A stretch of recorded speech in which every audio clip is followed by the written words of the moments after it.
Hello, hello, hello. Welcome to Men Hurt Too, a safe space where men get to share their truth.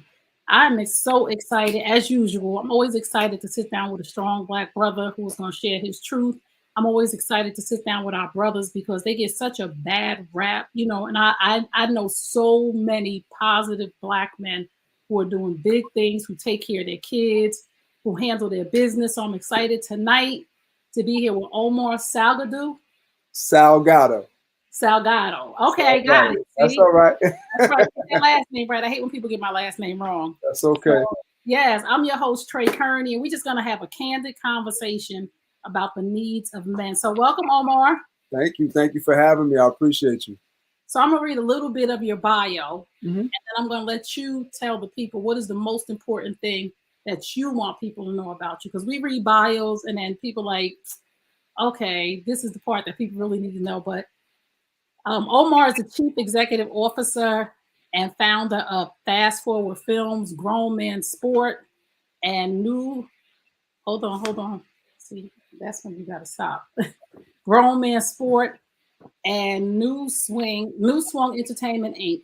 New Swing Entertainment Inc. Yeah. On New Swing Entertainment Inc. Serial entrepreneur and talent magnet, artist, producer, and talent scout. Work with Naughty and Lords of the Underground, Naughty by Nature and Lords of the Underground. Omarr has taken the role of head of acquisitions for Dame Dash Studio. So tell us more about your bio, what it is that you do, and how you got started. Sure. So, wow, where do I begin? I mean, it really started. It started in music. I used to be an artist at one point in time. The management I was a part of, called Top 10 Entertainment, is affiliated with was affiliated with like the whole Rockefeller era, that whole thing that was going on. We were before the Jay-Z's, the Nas's, the Biggies, and all of that kind of stuff. So we was before that. So you mentioned Naughty by Nature, you mentioned Laws of the Underground, Do It All, that's my guy.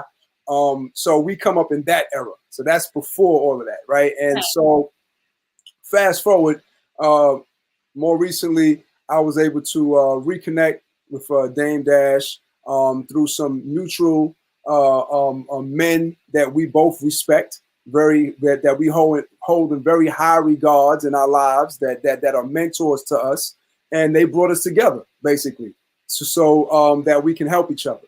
And so Dame created Dame Dash Studios, and I was doing film already, right? And it was like, how can we make this work? And so we came up with the head of acquisitions, and then I just started acquiring film for his platform, and also working with Homestead Entertainment as well, and just doing a whole bunch of things in film at the moment. So that's really who I am. I'm all about the film. I'm all about independent filmmakers, trying to be of an assistance to them, in what they're trying to do. That's what I'm doing. Okay, I love Yeah. it. Yeah. So one thing I always love to ask my guests to tell me a little bit about your blueprint. Tell me about your relationship with your mother and your father. Oh man. So my parents, um, Go ahead, I'm still here. okay, yeah, my parents were very hardworking individuals. Um, my dad was a musician. My dad played in a band called the New Swing Sestet, that still plays till today. They were Grammy nominated in 2009. It's a Latin jazz band. I was surrounded by music growing up, so I used to wake up from the crib and hear music, and my moms would come get me. Literally, I remember this from 2 years old, and my father would have a whole jam session going on in the house. And I was surrounded by names like Hector Lavoe, Tito Puente, Eddie Palmieri, the Fania All Stars. These are greats in Latin music. And my father was the founder of the New Swing Tech at the time. My mom's had aspired to be a nurse. She didn't quite finish that, but she became what they call an ECOG in oncology for cancer research. So she did that for a lot of years in the hospitals. But my parents were tremendous. They provided any and everything that you could think of. I didn't come from the broken home. I didn't come from any of that. There were some things that were a little odd to me growing up. My pops was a musician, so he was a little wild, with some of the things that he did. He dipped and dabbed in some things. But for the most part, they really did a good job in raising me, right? And trying to give me the best possible example and giving me the best opportunities that I could get in life. I think what happens in life is that people choose their own paths, right? And at a very young age, I got addicted to the streets. I like the streets. I wanted to be in the streets all the time, and I was just doing all kind of stuff that I really didn't need to do because I had parents that were always there and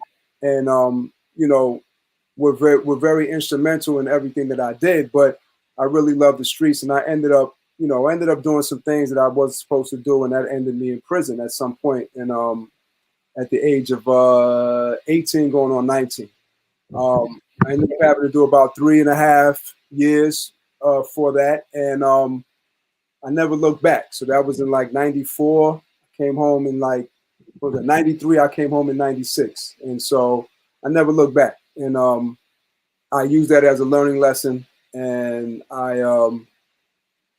it's something that I utilize every now and then to just remind me of where I was at and where I'm at today, so I could recognize that, because it's important to recognize the things that you've achieved in your life.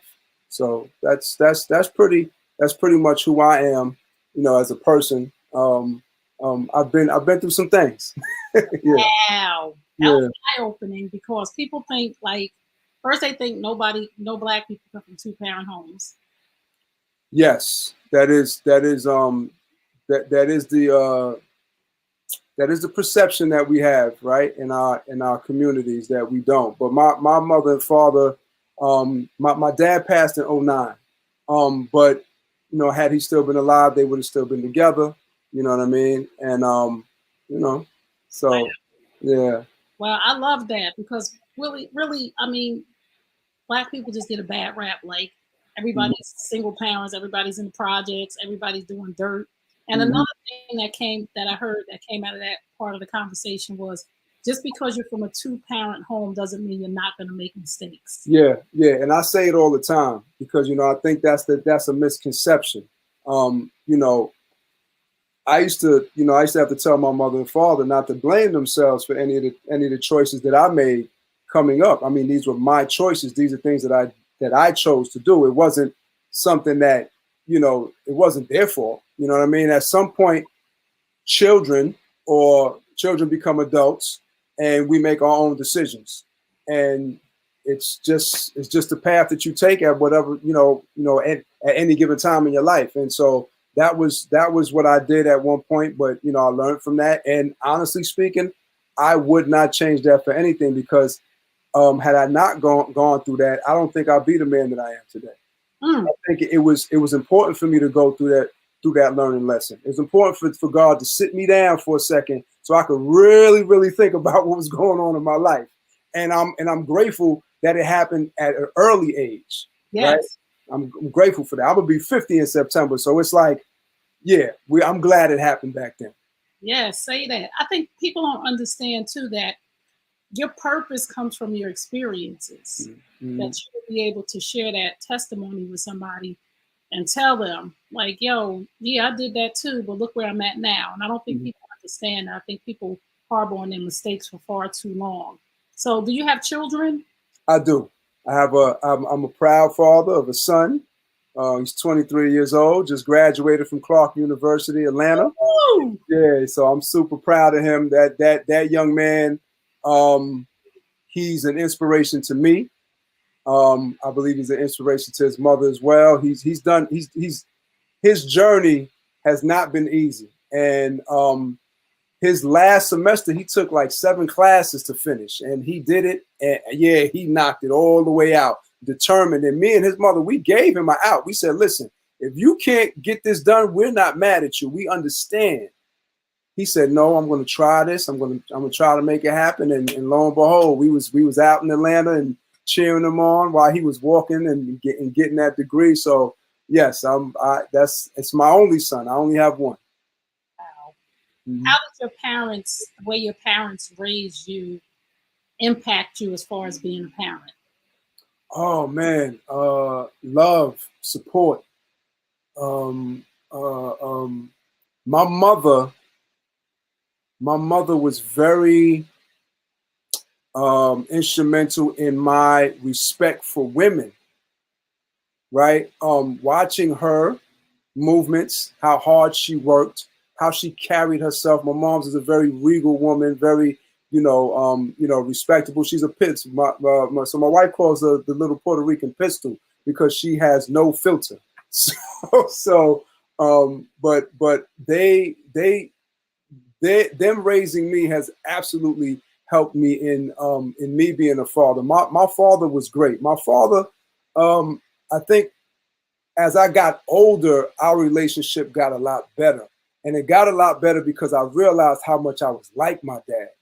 When I was younger, me and him used to clash a lot, but as I got older, I realized how much we were alike. And actually, my experience in prison brought us closer together because it was something that my father could never fathom. He never had to go through that. And to see me have to do it and for me to be able to come out of it and be the man that I am today was amazing for him, but that's a testimony to what he instilled in me early on. And so those tools carried on even when I was up. It helped me in maneuvering, so it's, they were very tremendous in that process for me. How important would you say is a healthy mother-son relationship? I think it's very important. I love the relationship that my son has with his mother. They talk about things that that I don't, he ain't gonna come to daddy about, you know what I'm saying? Like, so that's a great relationship to have. I don't mind it. The one thing that I do is I allow my wife to be a mother. I do not interfere with that. Even if I have, we stay united as a front in whatever it is that we're thinking about in regards to, his well-being. We may have two different approaches, but we always meet in the middle. And so that's really important. But as far as like what she does as mommy, that's what she does. I don't get involved with that. They have a great relationship, and it's important for mothers and sons, to have that type of relationship. What that also does for the son is that it gives him some tools on how to treat women as well. So if you treat your mother well, you're going to support that. 98% of the time, you're going to treat that lady well too. You know what I mean? So that's always a good thing. And I think because I have such a great relationship with my mother, that really helped me to be the man that I am. And even in any relationship that I was in, I was always a gentleman. I was always respectable. I never was, abusive in any way. You know what I mean? Like that's because I wasn't raised like that. My mother taught me to respect women, period. This is so good. This is so good. If you just tuned in, you tuned into Men Hurt Too. We are having a candid conversation about the importance of what men need. It's just a safe space for men to share their truth. So we talked a little bit backstage about some of the things that your father instilled in you. So you said if a person asked something about Omarr, I said, what kind of person is Omarr? They would say you're a laid back kind of person. And we talked about why you're a laid back kind of person. So talk a little bit about that. So just, at an early age, my dad just taught me he said, when you walk in a room, don't be the first person to speak. He said, look around, observe, see your surroundings, see who's who, listen to people's conversations, and then you can, then say whatever you want to say, or then speak, or then have those conversations. He said, because a lot of times, he said, when people talk too much, you know exactly where they at.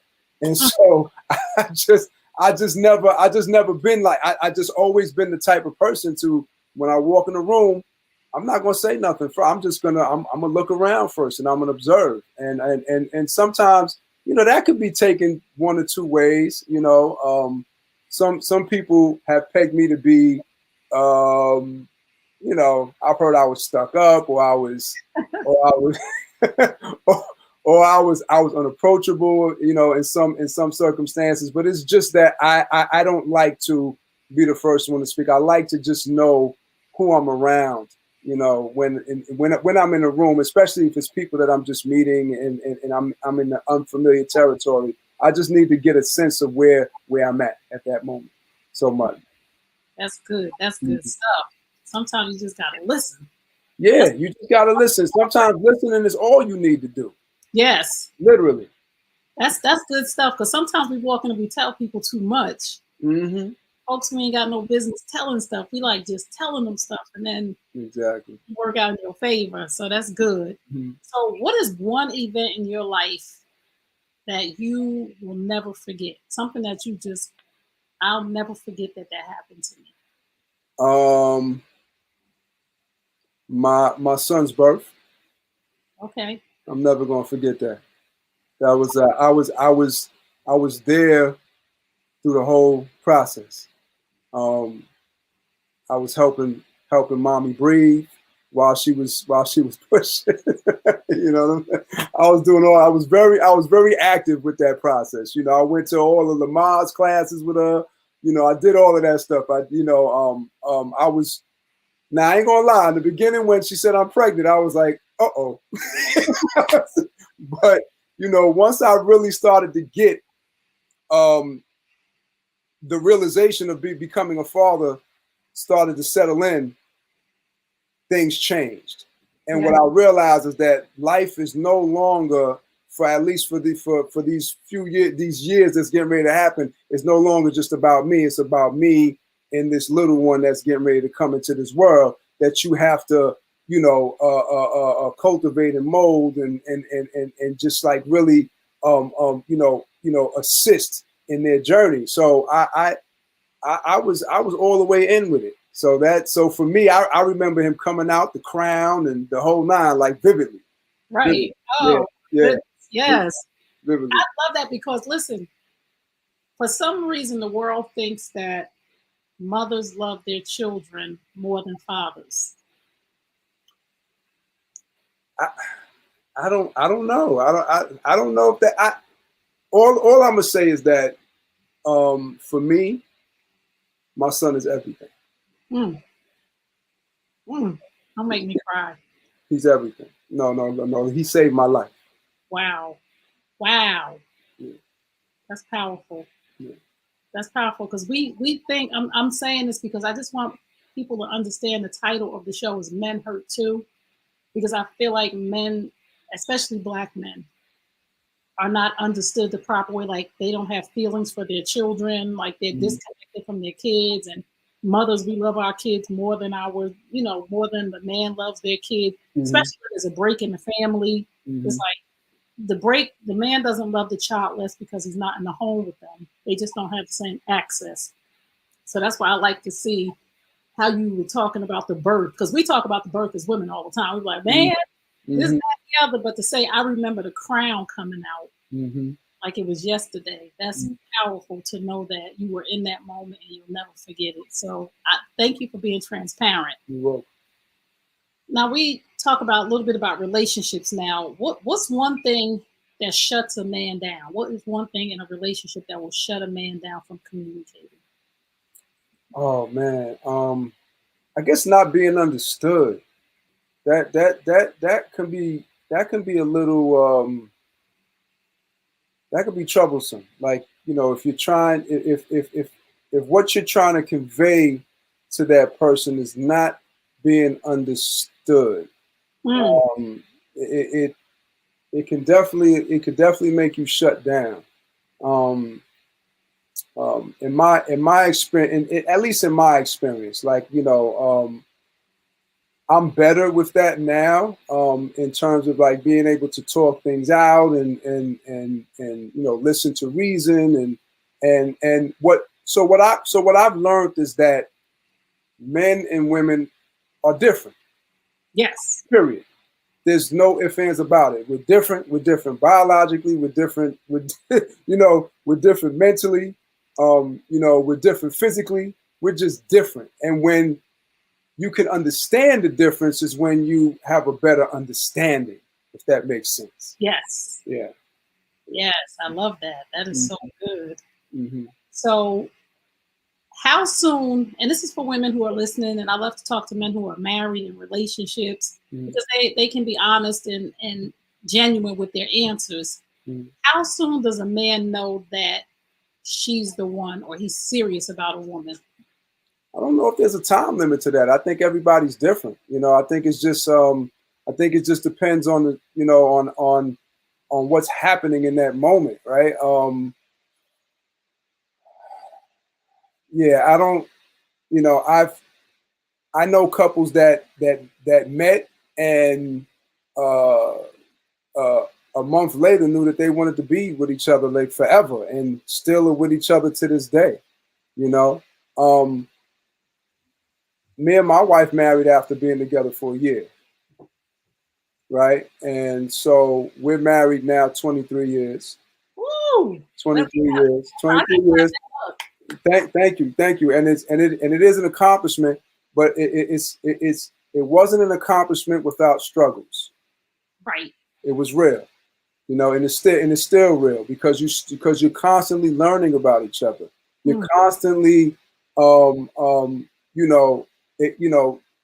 just there's always something new. You evolve, right? People evolve, and with that, things change, right? And so you have to adjust, or if you care to. So that's the other thing. If you care to. Woo! Yeah. If you care to. Oh my goodness. If you care to. So some people will give up and say, I don't want to do this anymore. You know what I mean? But if you care to do it, then you'll do the work to get it done.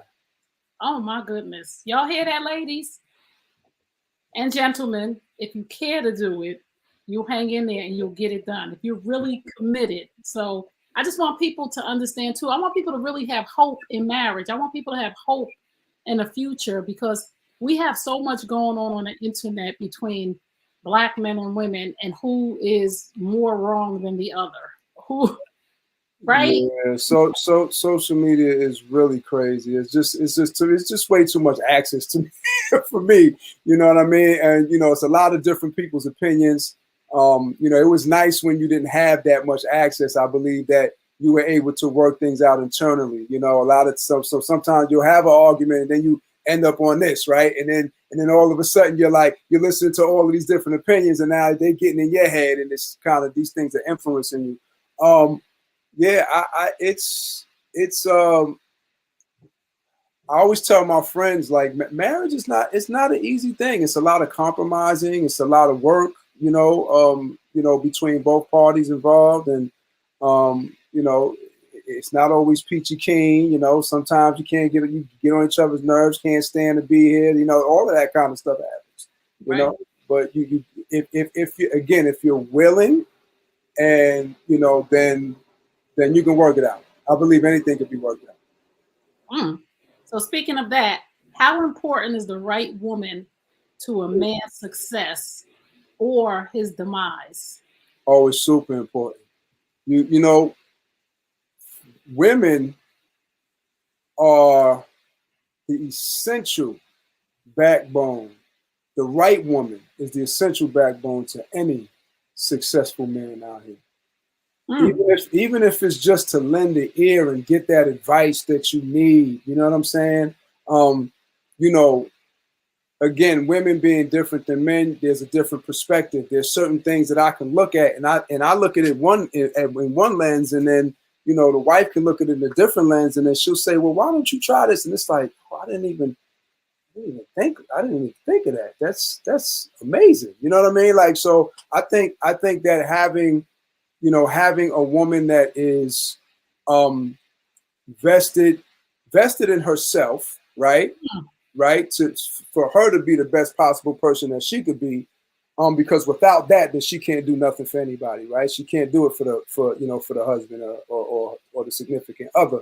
But then also just being having a vested interest in the things that her man or her husband is doing as well. You know what I mean? I think that's very important.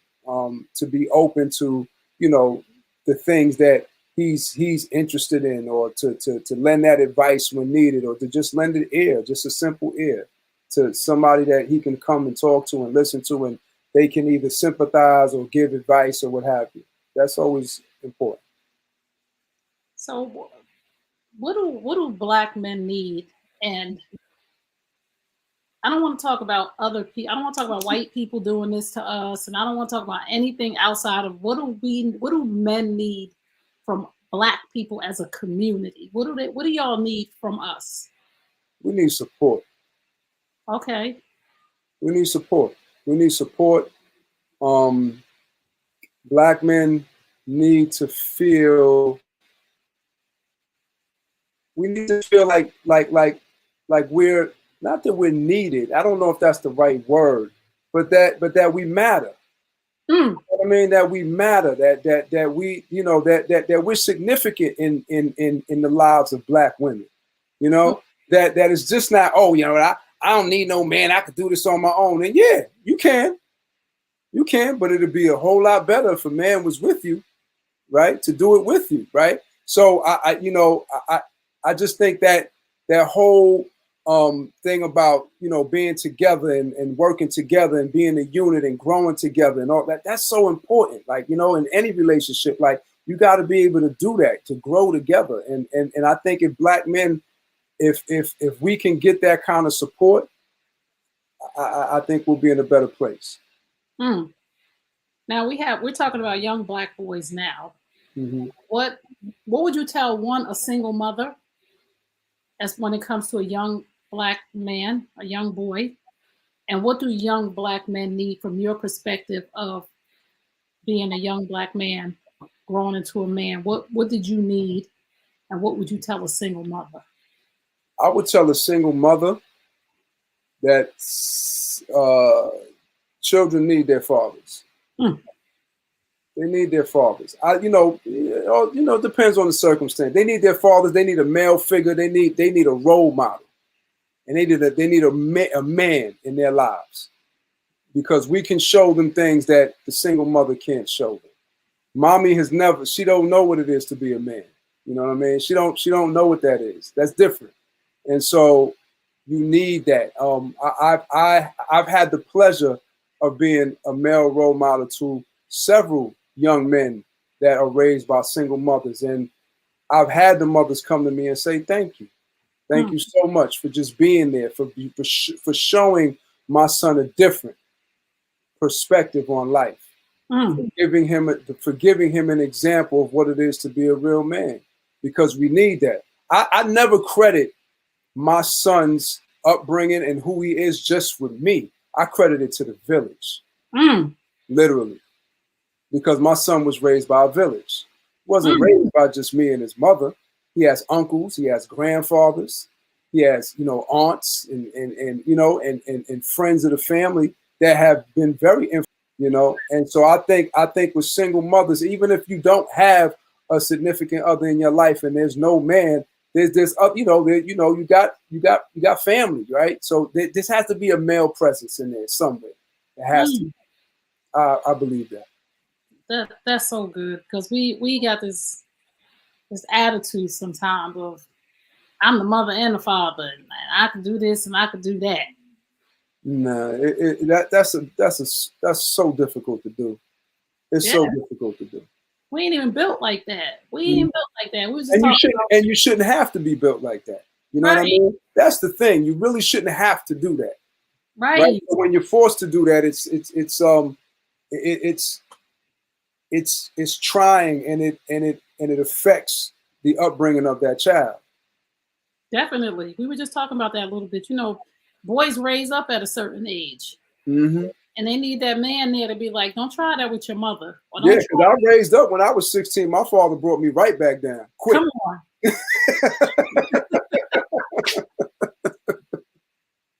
I'm telling you. I believe it. And there's so many and we have to understand that we do have brothers and uncles that can step in and say, don't be talking to my sister like that. I know that's your mother, but that's my sister. That's right. Don't be talking to her like that. That's my niece. So we have to allow the village in, because do you think that we're lacking the village now? Well, it's not the way it used to be. I mean, I couldn't go down the street and foul language and doing stuff and without somebody checking me. Yes. And not only that, but my parents would allow that to happen. See, Right. nowadays you go and touch somebody's child, you end up getting into something behind that. Nobody, and a lot of that is because what was happening is we have kids having kids. Yeah. So that's a big thing. So it's just not the same no more. When I was, I'm like I said, I'll be 50 in September. I feel like my generation is the last of the Mohicans when it comes to those morals and values and things that were instilled in us coming up in that era. Will I say that it's all the way gone? No, there's still some, I feel like my son was raised with that as well. So there are some young people that still have that, but it's very far in between now at this point. Yeah. Very far in between. Yeah, Generation X, we the last of the Mohegans. I'm trying to tell you. So and I feel so bad for the young people, because they don't even get what they missing, because they've never had it. So their normal is so dysfunctional and destructive. They don't know, because it's the only thing they've ever seen. So it's like, well, the sad part is that what's happening too is that they think that what they're seeing on social media is actual reality. Yes, that's the thing that's scary. Yes, that is the scary part. And they're seeing every day somebody dying, whether it's somebody's funeral, whether somebody died from cancer, whatever it is. Every day we're going to a funeral. We didn't see all this stuff. We didn't have so much access that our mind was overwhelmed. So it's just so much for them. And then reality TV has just taken it to a whole nother level. Oh yeah, big time. I'll talk about that in a minute, because I want your opinion on that, because I know you're into film and TV, and I want to see where you draw the line. Sure. Well, let me just ask this question. What do you believe is one of the biggest misconceptions about Black men? I think the biggest misconception about Black men is that we don't feel like we're not. I hate using this word sensitive. Maybe that's part of my macho, right? So, but that we're not sensitive to certain things. That I think now we're coming to an age, and we're coming to a time where more men are getting more in touch with that side of themselves and understanding that, the importance of recognizing, some of the traumas, right? Because, like, literally as a Black man, when we're born, we come out with trauma. Like, there's trauma right from the start, So I think that probably the biggest misconception, that we don't feel, we're not in tune with ourselves. Yes, and I say I have a book, Men Hurt Too, also. And one of the first lines in the book is, "Men are human beings first." And then it says, as soon as the doctor says it's a boy, they're no longer humans; they become Black males. So it's like, to hear you say, we sensitive about some things, we have feelings, we hurt, is the world needs to know that, like, y'all are not machines, y'all are not animals. So thank you for thank you for being transparent. If you just tuned in, you tuned into Men Hurt Too, a safe space where men share their truth. So let's transition into something that's very important to you, and that is Black men's mental health. Why is that so important to you? Because a lot of us are not in tune with it. And I think there's a lot of men, Black men, men of color, that suffer in silence, because we weren't raised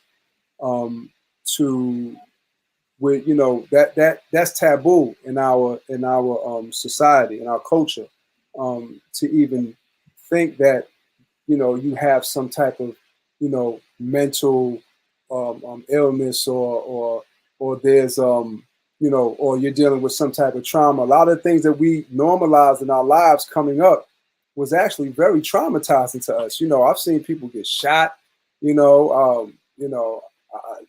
just crazy stuff that happened in my life that later on realized how much it really did affect me, you know, and really my interest in that really comes from my own personal experience.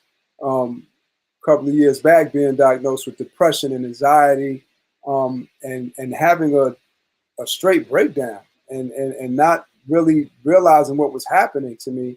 You know, I had some really, or I have rather, some really good people around me, that helped, that gave me some guidance in that.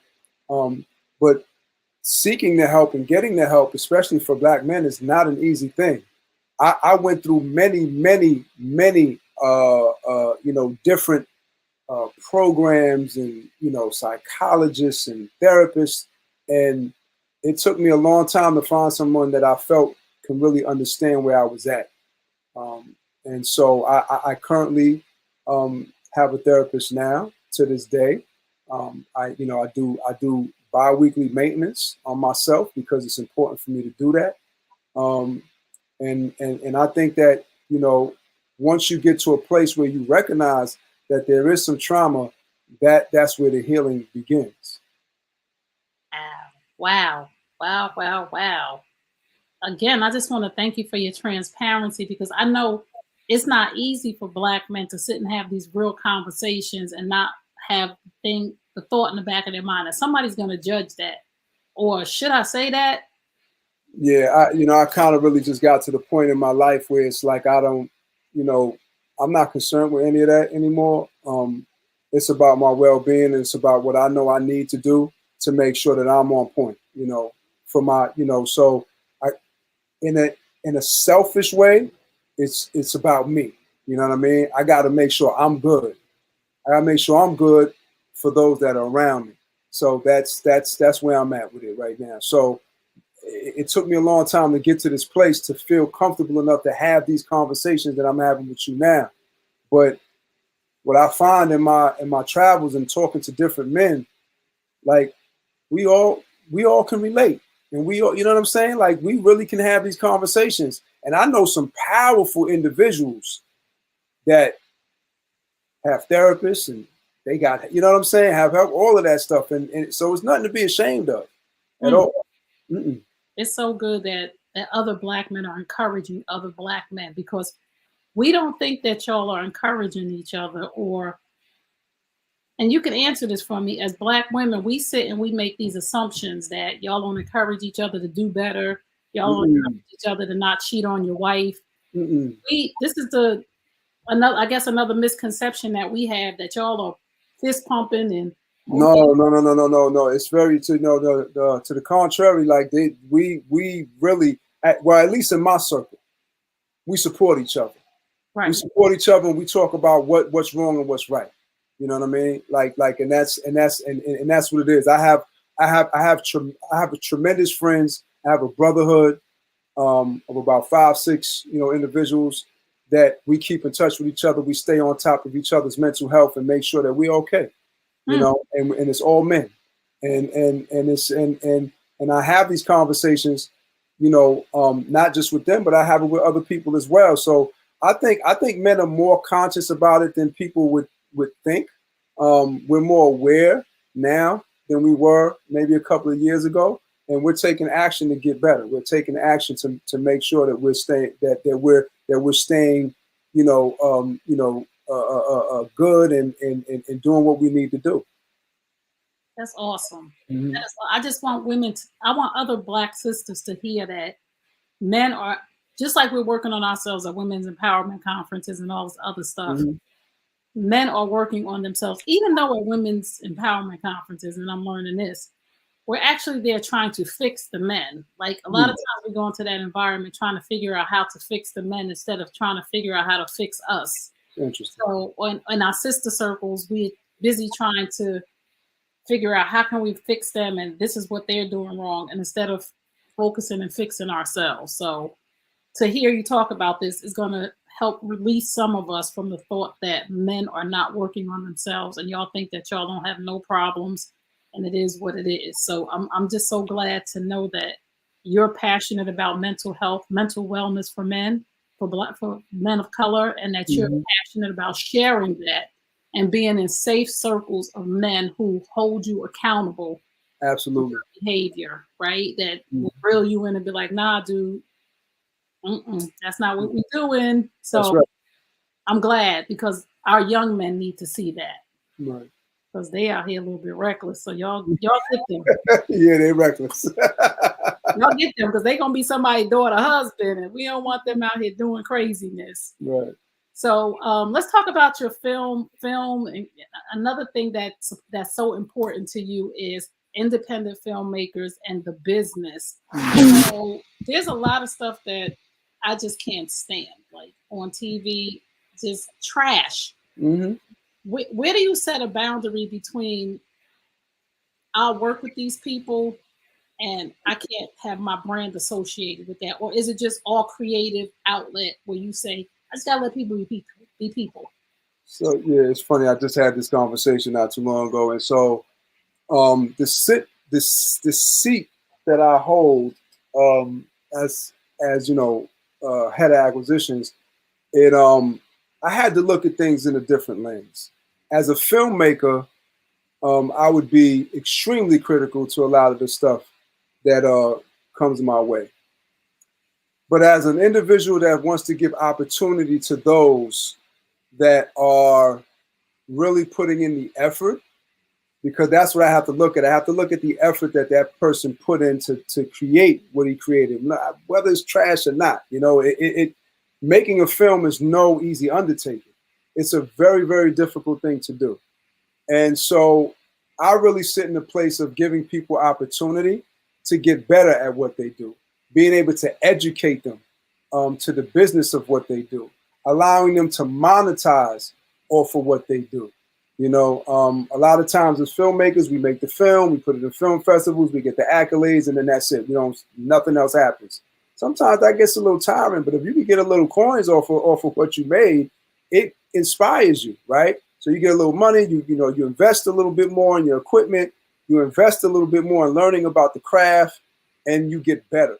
So that's just how I see it. You know, is everything that I have, great? No, some of it is not that great. But you know, I pride myself in being able to give that individual the opportunity to get better and to learn what they're doing. So that's my stance on that. Okay. Do we need to change the narrative being portrayed and content that's being put out about Black people? I think we need to be more careful.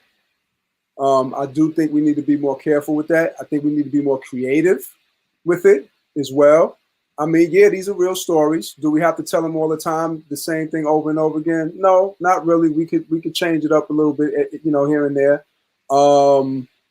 So yeah, I do think that there needs to be a little bit more responsibility as to how we're, portraying ourselves and putting ourselves out there. But a lot of these movies that we look at that we're like, oh God, it's that individual's truth at that particular time. Right. That might change, right? At one point in time, that was my truth. That's no longer my truth. You know what I mean? So you have to allow people to evolve. Right. Okay. I'm gonna go with that. Okay. It's a very controversial question for me. I know a lot of when I answer, people are like, okay. Because I started a network, right? I started my own network for Generation X. Awesome.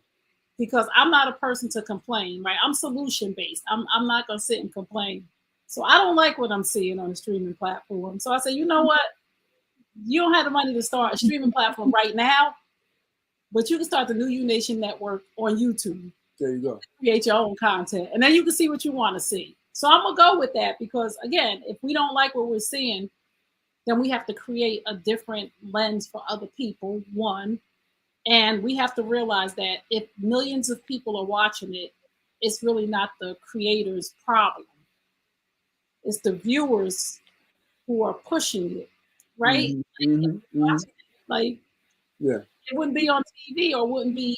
Yeah, it wouldn't be popular if the viewers weren't watching it, basically, right? But a lot, it's the same thing with music. Music is the same way, right? It's the same thing. So I think as an individual, you can take a stance on it and create your own and change the narrative of what that looks like. You know, Dame did a film that's coming out on the 23rd of this month. I have to say it right. The Prince of Detroit will be out in AMC theaters on the 23rd, and that movie is about entrepreneurship, and it's about a Black family that was in healthcare and how they became successful in healthcare in the city of Detroit. So it's not your average, film. It's not your average, hood, story. It's a real story about a Black family that was successful at doing something other than playing basketball, sports, or doing music or entertainment. Come on, Dan. Come on. I'm going to see that. I'm taking all my girls. To see that.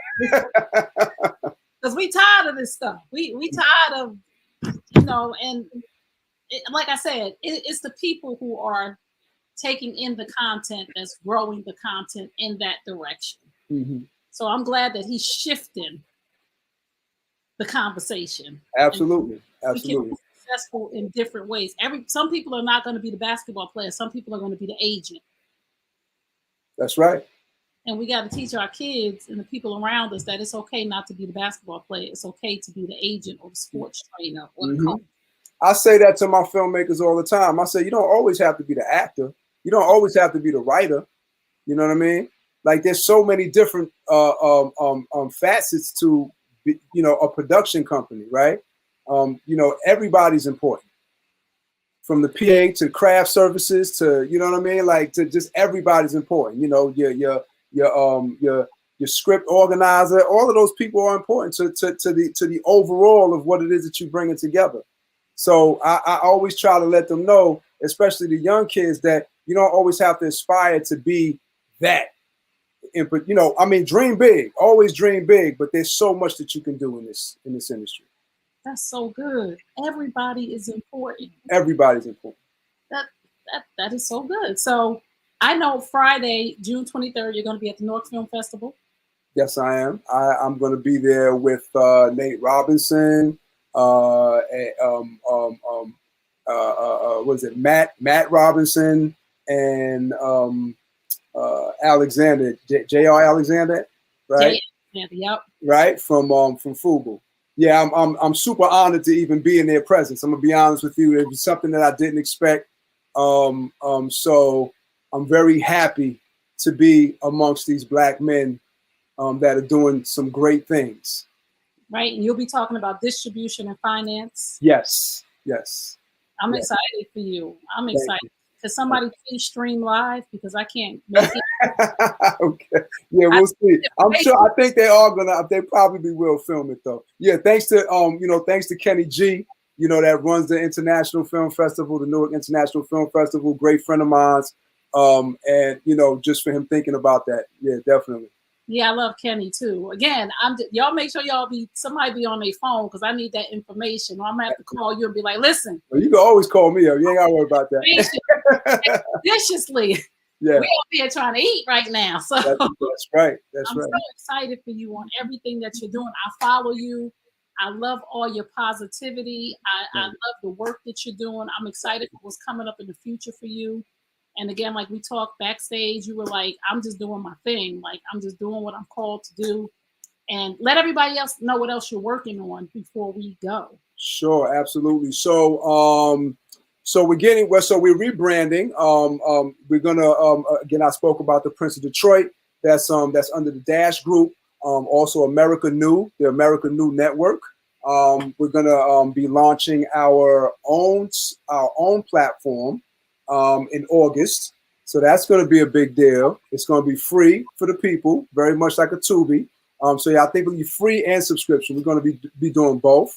And we just got a lot of things. I got my own personal film projects that I'm working on. I got 2 in the can that are in post right now. I got one that's currently on Tubi now as we speak. And I got another one that I'm getting ready to set for in August. So I'm super excited about all of these projects that I'm doing.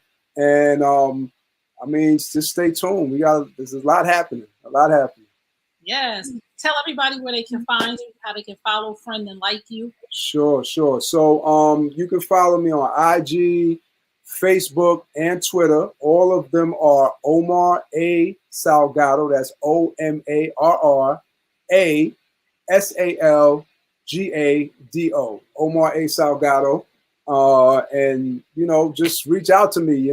People DM me, I DM back. I'm very active with that. So I'm not the person that you're going to reach out to, and I'm not going to say nothing, or I'm going to try to ignore you, or whatever the case may be. I'm going to get at you. So definitely, reach out. See, well, DM him, because I DM him. She sure did. I'm in the DM business right now. I'm like, look, ain't no gatekeepers. I'm asking folks that I see that's doing big things. The only way to know. Well, let me just say this to you, because I've been watching. Right, and I've been seeing what you're doing, and I've been seeing your journey. I see it, and I'm proud of you, with what you're doing as well, with your work, with your personal work. You know what I'm saying? And because that's what this is about. We're in a state of personal work. That's what's happening with a lot of us, right? You call it being woke or whatever the case may be, whatever that. But it's personal work. That's just what it is. We were introduced years ago. You came to one of my premieres. Yes. Like a brief introduction. I remember, but I always remembered you. You. Yeah, I always remembered you. And I know we followed each other on social media all of these years. And so it's so nice to be able to circle back and be here in this moment with you. Definitely. Yes, it is. And thank you, Deidre Tate, because you got to shout out. Yeah, Deidre Tate, definitely. Deidre Tate, she's a legend. She's a legend. Deidre's a connector. So let me tell you something. That whole family is just beautiful. Oh yes, the Tate. She really has a beautiful family. The Tates are some big, beautiful people. They are, and they are as beautiful as they are on the outside. They are on the inside. They are the most loving family. One of the most loving families I ever met in my whole entire life. Yeah, their unity is incredible. I always watch them. They celebrate together. They do all that stuff. Her mother is gorgeous, right? Yes. Her mother is beautiful, right? So I mean, just period. Yes. I'm telling you, yes. So we always got to thank God for these connections, because I don't think anything ever happens by happenstance. No. When synergy shows up, the people ultimately reconnect. So I'm glad we had this opportunity. I thank you for your yes, because I'm like, I just want to inbox him, but I don't want to be all rude and randomly send somebody a DM, because I'm gonna randomly send this DM. This person gonna look at me like I'm crazy, but I was like, you know what? We support each other on social media. Absolutely. So I'm like, let's see if this will happen. And I'm so glad you came. And I thank you so much for your truth and your transparency, because I believe truth plus transparency equals healing. And I believe when people share their truth and they're transparent, they open the door for somebody else to shine. So I thank you so much. I thank you for all of the independent filmmakers that you're giving opportunity to, and to the actresses and actors, new actresses and actors. Yes. Because they need to have somewhere to go, because we're seeing the same people on all of the platforms, in all of the spaces, and it's not giving room for new actors and actresses to show their gifts. Right, exactly. So I thank you for giving them the opportunity, and I look forward to us talking again. I look forward to us working together, because we do music. Yeah. Then we do writing. I don't sing, no. Okay. That's right. I don't sing either. Although I think I can, but I don't. I know I can't. So we're not gonna do that. So we're gonna keep that on the back end. Congratulations to your family for the graduation of your son. Thank you. Congratulations for coming from a healthy home. And we all know that everybody's home has things. So we're not saying coming from a healthy home and being able to share that, because we all going to go on our journey. We're all going to do things that we're not supposed to do, but it is not our biggest mistake. It's our better choices. Just to where we're going. So I thank you, Omarr. Thank you. Men Hurt Too. We'll be back with another episode. You'll be surprised what I'm going to have on next. It's going to be a great show. You can follow New U Nation Network YouTube channel, subscribe, hit the little bell so when we do come on, you'll see it. You can follow Friend and Like Me on all social media platforms. I'm at Trey Kearney, at TrayKearney. And don't forget to add that second R to Omarr. Not one. Yeah, I'm 2 R's, not 1. 2 R's. Double the trouble. So we thank you again, and I'll see you guys next time. Peace and blessings. Remember, you deserve the best. Now go get it.